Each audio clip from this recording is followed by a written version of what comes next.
Now at 6, in an Operation Crime and Justice report, a man with a violent criminal history is now headed to federal prison. Good evening, I'm Preston Phillips. And I'm Mary Nam. Marquise Tolbert was involved in a shootout that killed a woman and injured innocent bystanders in downtown Seattle in 2020.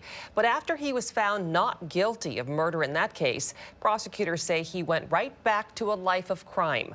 KOMO's Jeremy Harris was in the courtroom when Tolbert was sentenced on federal charges today. Jeremy?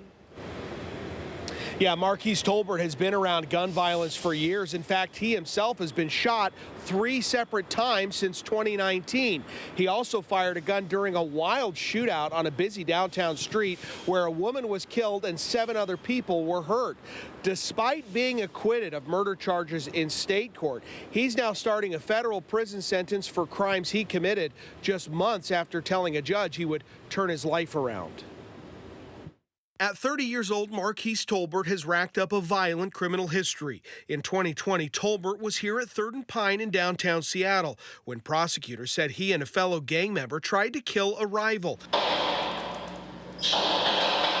Bullets went everywhere, killing an innocent bystander and hitting several others, including a child and a person in a wheelchair. The extreme recklessness of unloading 19 bullets on a sidewalk crowded with commuters, shoppers, families with children, that inevitably resulted in immense collateral damage. In 2022, Tolbert stood trial. His defense attorney said Tolbert only fired because he was being shot at. Marquise was not the first to shoot.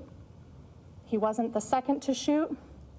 And when he did shoot, he only did so because he was trying to save his life. The jury believed him, and he was found not guilty. Not guilty of the crime of murder in the first degree. Tolbert was convicted, though, on a gun charge, and at sentencing in 2022, he made this promise to a King County judge. I'd just like to say thank you for giving me that opportunity after being a child. I may not ever have to affect me again. But prosecutors say he quickly broke that promise. Months later, an FBI wiretap showed Tolbert was selling guns and drugs. He was arrested again and indicted on federal charges.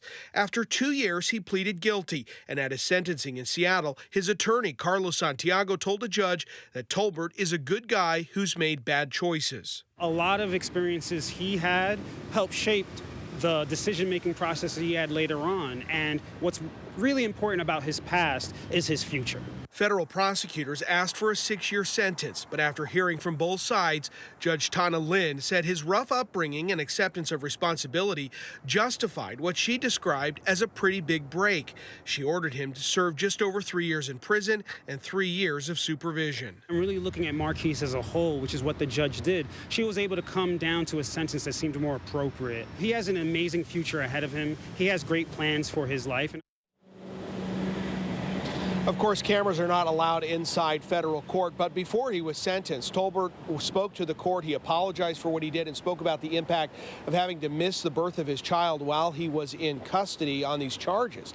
Judge Lin gave him a few minutes to spend with his child before being taken into custody and beginning his term in federal prison. Reporting live outside the federal courthouse in Seattle, Jeremy Harris, KOMO News. Jeremy, you mentioned FBI wiretaps. Was this part of a larger investigation?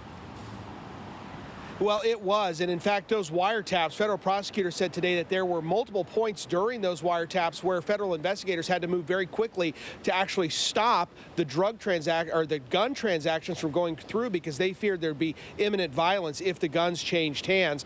That was part of a larger investigation. Several other people have been convicted in that. The IRS, the FBI, and Seattle Police all had a role in that, and they say that netted over $800,000 to the people who participated in it over the course of a few years. Jeremy, thank you.